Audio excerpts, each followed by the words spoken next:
Mon frère s'est moqué de moi à l'anniversaire de ma nièce.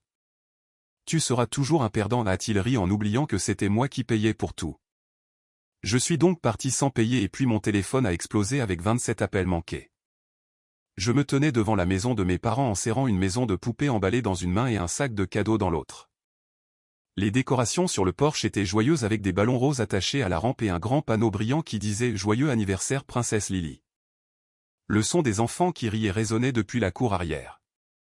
J'ai pris une profonde inspiration et j'ai sonné à la porte. La porte s'est ouverte et elle était là. Ma mère était vêtue de son habituel gilet pastel et l'odeur du gâteau à la vanille flottait de l'intérieur. Mais au moment où elle m'a vu, son sourire a disparu. « Nous ne voulons pas de toi ici aujourd'hui. » J'ai cligné des yeux. « Quoi ?» Puis j'ai entendu la voix derrière elle. Arrogante et tranchante et incomparable. « Ce n'est pas un endroit pour les perdants » a dit mon frère Jacob en s'avançant à côté d'elle avec les bras croisés et un lent sourire s'étirant sur son visage. Je l'ai ressenti comme une gifle. Avant que je puisse répondre, il s'est moqué en penchant la tête. Mec, se pointer comme ça. C'est gênant. Il a ricané en secouant la tête. Lily se fiche complètement que tu sois là. Pourquoi tu ne te rends pas service en partant avant de te ridiculiser? J'ai ressenti la vague familière d'inconfort m'envahir. Le même sentiment que j'avais eu à chaque réunion de famille ou chaque dîner ou chaque fête.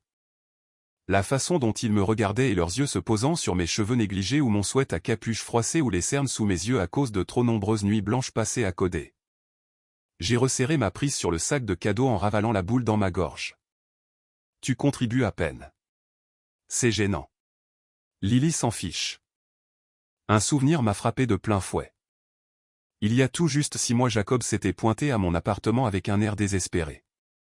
Mec, j'ai juste besoin d'un peu d'aide en euros pour les frais de scolarité de Lily, avait-il dit avec la voix chargée d'une fausse humilité. C'est juste temporaire. Tu sais que je ferai la même chose pour toi. J'avais transféré les euros le soir même. Sans poser de questions et sans hésitation, et maintenant j'étais un perdant.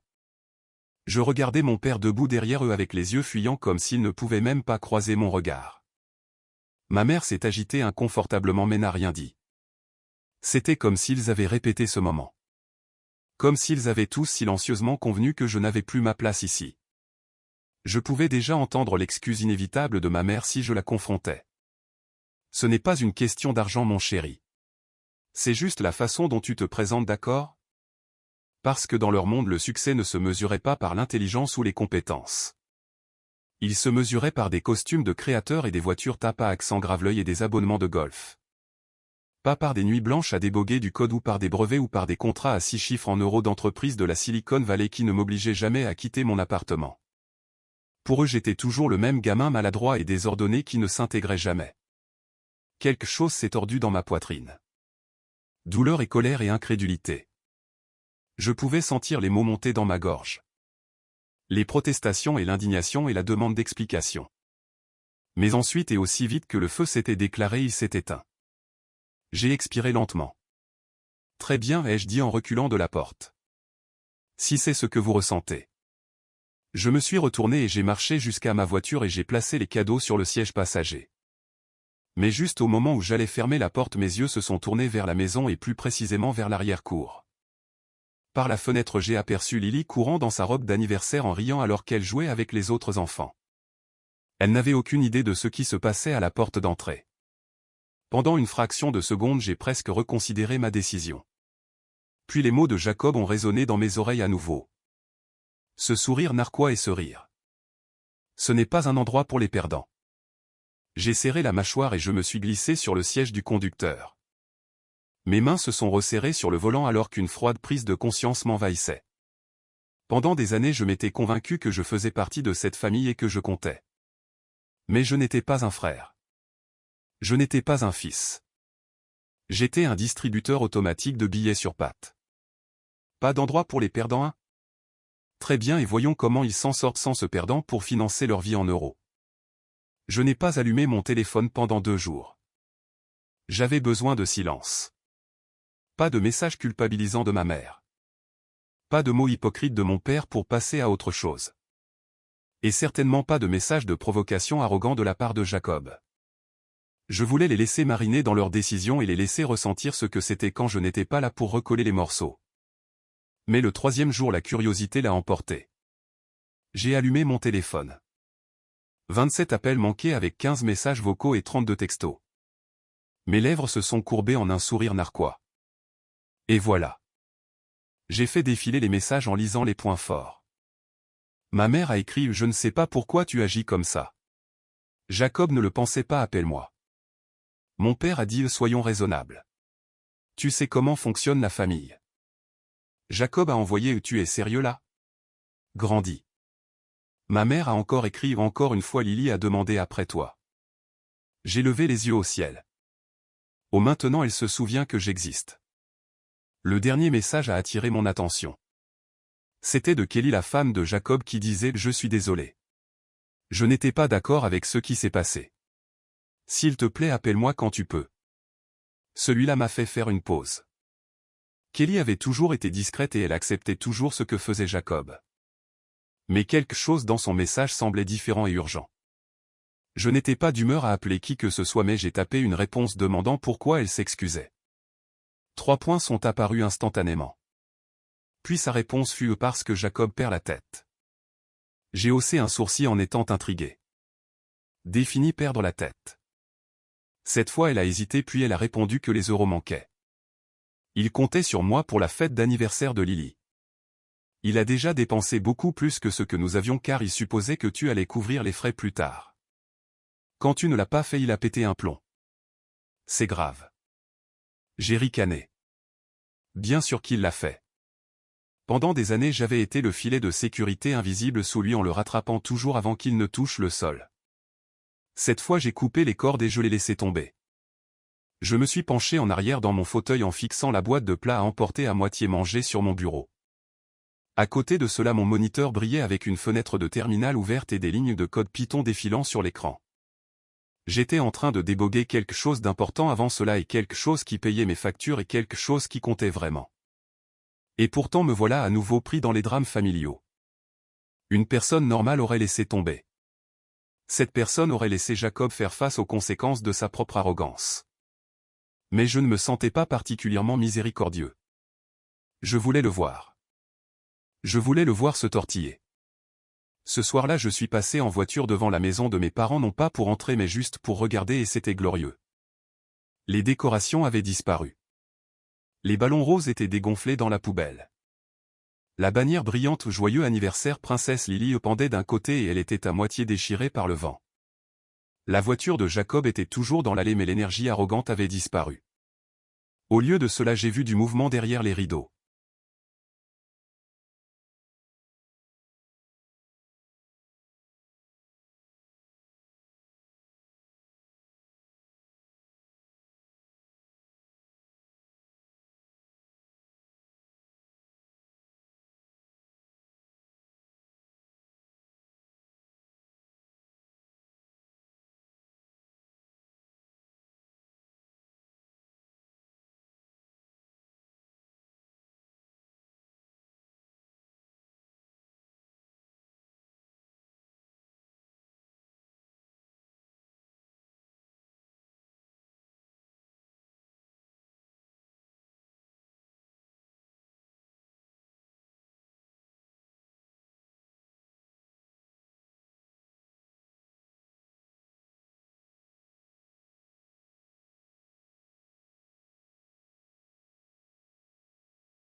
A admis Kelly. Tu aurais adoré. Oh, j'adore déjà. Elle est restée silencieuse un instant puis a demandé doucement pourquoi j'avais supporté ça pendant si longtemps. Cela m'a fait dégriser. Retour en arrière à l'âge de 13 ans. J'ai été penché sur l'ancien ordinateur de bureau de la famille avec les doigts volants sur le clavier. Je venais de terminer d'écrire mon premier programme qui était un script simple résolvant des équations algébriques. Jacob, alors âgé de 16 ans, est entré dans la pièce. Il a jeté un coup d'œil à l'écran et s'est moqué. « Tu passes sérieusement ton temps libre à faire ça ?» J'ai rayonné en étant désireux d'expliquer que c'était un solveur basique. D'où Jésus le nerd, tout le monde s'en fiche. Il a claqué le bouton d'alimentation de l'écran. L'écran est devenu noir. Je l'ai fixé dans un silence stupéfait. Ma mère qui passait par là a ricané en me disant que je devrais sortir plus souvent et faire quelque chose de normal pour une fois. Normal. C'était la première fois que je réalisais que peu importe à quel point j'étais intelligent, ma famille ne s'en soucierait jamais. Retour au présent. Je me suis passé la main sur le visage. La question de Kelly flottait toujours dans l'air. Je pensais que si je continuais à donner, il finirait par voir ma valeur. Je pensais qu'il me traiterait comme de la famille au lieu d'un distributeur de billets. Elle a fini de parler. J'ai expiré. Kelly a inspiré brusquement et a dit qu'elle comprenait. Et d'une certaine manière, et pour la première fois, je l'ai cru. Pour la première fois, quelqu'un dans cette maison comprenait vraiment. Cette nuit-là, j'ai dormi comme un roi. Au matin, Jacob avait officiellement mis sa voiture en vente. Ma mère m'avait laissé 3 autres messages vocaux, chacun oscillant entre les reproches et les demandes d'être la personne la plus mature. Je les ai tous supprimés. À la fin de la semaine, la voiture de Jacob avait disparu. À la fin du mois, Kelly et Lily étaient partis aussi. Il s'avère qu'une fois que Jacob n'a plus eu l'occasion de m'exploiter, il s'en est pris à elle. Et Kelly n'était pas aussi faible qu'il le pensait. Elle a pris Lily et a demandé le divorce et a emménagé avec sa sœur. Le dernier texto que j'ai reçu d'elle était un simple merci.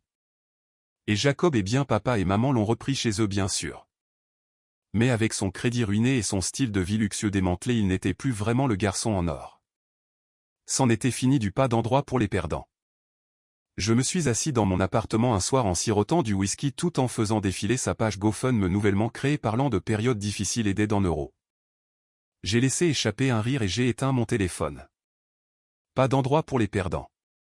Je suppose qu'il a finalement découvert où était sa place. La chute de Jacob était délicieuse. Mais la meilleure partie, c'est qu'il ne comprenait toujours pas. Même après avoir vendu sa voiture et être retourné vivre chez nos parents et avoir regardé sa femme et son enfant le quitter, il agissait toujours comme la victime. Il agissait comme si le monde lui avait fait du tort et comme si je lui avais fait du tort. Et où il était en colère.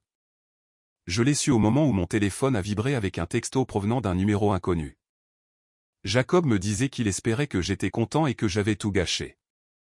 J'ai eu un sourire narquois et j'ai bloqué le numéro. 1 minute plus tard, mon email a sonné me traitant d'égoïste. Bloqué. Puis 5 minutes après ça, on a sonné à ma porte. Je savais déjà qui c'était. Je n'ai pas répondu au début. Je l'ai juste laissé mariner de l'autre côté de la porte comme un vendeur pathétique qui savait qu'il n'allait pas conclure la vente. Puis boum boum boum. J'ai levé les yeux au ciel.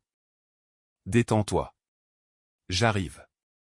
Quand j'ai finalement ouvert la porte, Jacob se tenait là en étant échevelé et en sueur et en ayant l'air plus désespéré que je ne l'avais jamais vu. « Tu trouves ça drôle ?» a-t-il craché. Je me suis appuyé contre le cadre de la porte avec les bras croisés en disant que je trouvais ça hilarant. Son œil a tremblé. « Tu apprécies ça, n'est-ce pas ? Au plus que tu ne le penses. » Sa mâchoire s'est crispée. Lily a pleuré quand Kelly l'a emmené. « Tu t'en fiches de ça. » Je me suis moqué. Lily a pleuré parce que son père est un idiot qui a bousillé sa propre vie. Ne rejette pas la faute sur moi. J'ai cligné des yeux puis j'ai souri en disant que je pensais être libre. Jacob a tressailli juste un peu puis son visage s'est déformé de rage me traitant d'idiot égoïste. J'ai soupiré car il était toujours là. Jacob a serré les poings avec la poitrine soulevée. Mais ce n'était pas un combattant. C'était un parleur ou un manipulateur ou un mendiant. Et en ce moment, mendier ne fonctionnait pas. Ce n'est pas fini, a-t-il dit.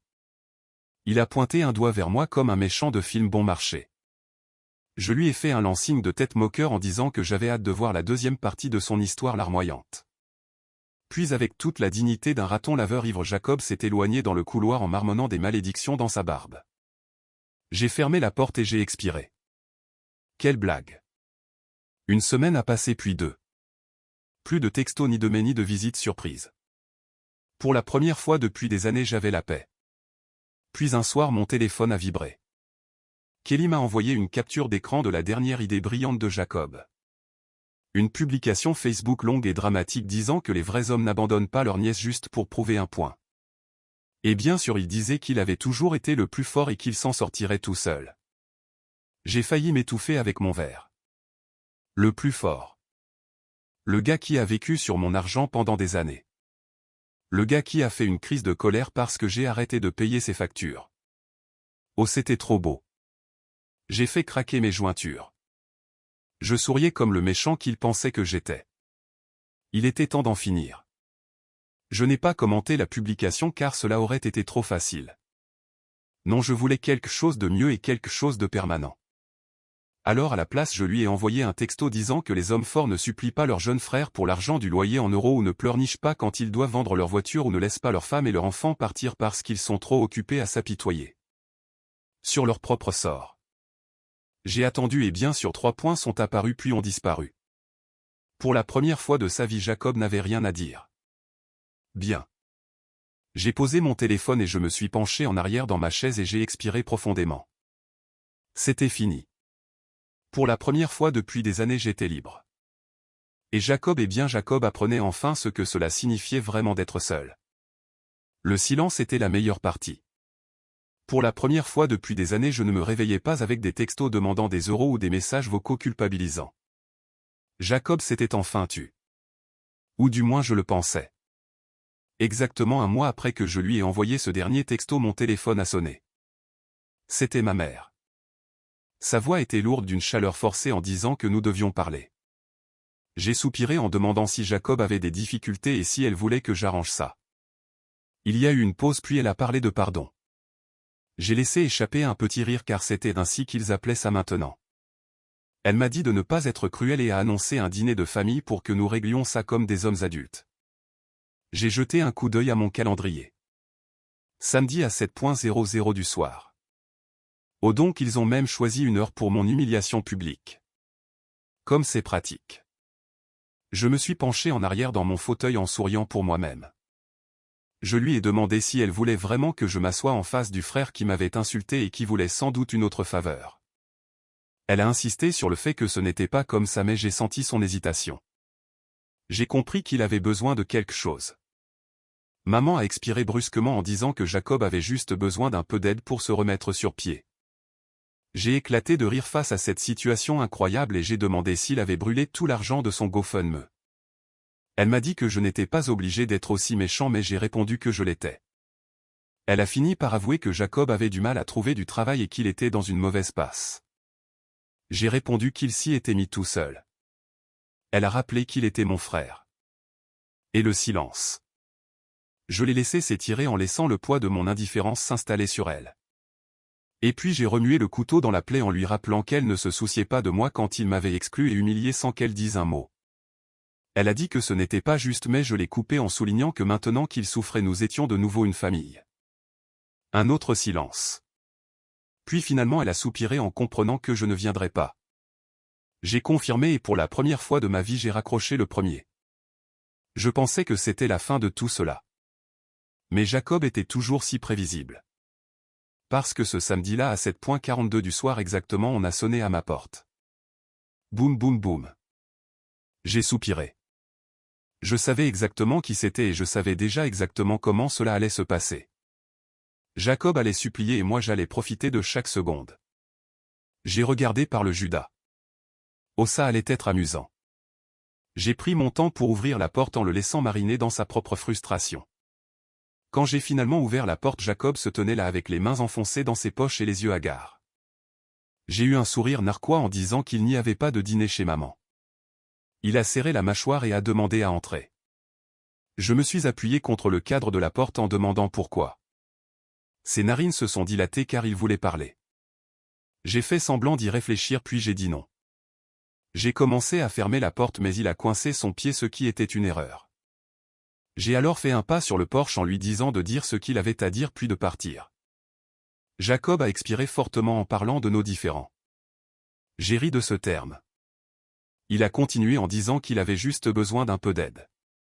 Très bien, nous y voilà. J'ai croisé les bras en devinant qu'il s'agissait d'euros. Son œil a tremblé quand j'ai mentionné que son GoFundMe n'avait pas duré longtemps ou que nos parents ne payaient plus pour lui. Il a explosé de colère mais j'ai souri. Il a fini par demander un prêt dans un murmure désespéré.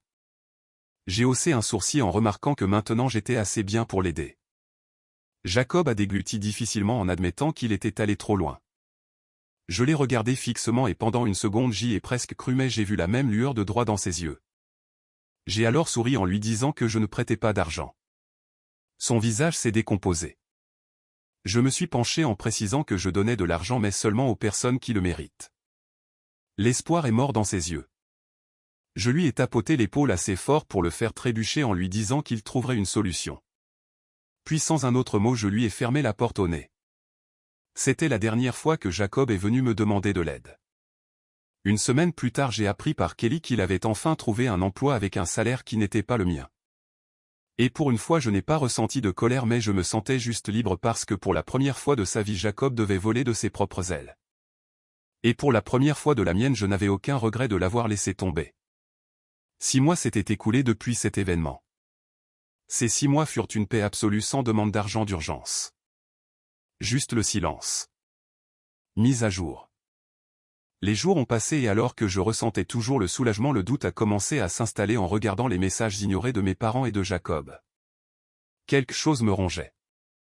Avais-je été trop dur en m'éloignant complètement et en laissant Lily derrière moi? Cette pensée pesait lourd car elle n'était qu'une enfant sans responsabilité dans les actions de son père. J'ai ouvert Reddit pour demander si j'étais en tort pour avoir coupé les ponts avec ma famille au risque de faire souffrir ma nièce. J'ai tout déballé, les années de soutien et les insultes et l'interdiction de Noël. Les réponses sont arrivées vite me disant que je n'étais pas en tort et que mon frère devait assumer ses actes. Un commentaire suggérait d'aider Lily directement en ouvrant un compte d'épargne à son nom sans laisser mon frère me culpabiliser. Ça avait vraiment du sens. Je n'avais pas à me jeter à nouveau dans le feu. J'ai alors tapé un texto à Kelly disant que je voulais aider Lily mais que je ne donnerais pas un centime d'euro de plus à Jacob. Et juste comme ça j'avais ma réponse. Que feriez-vous à ma place?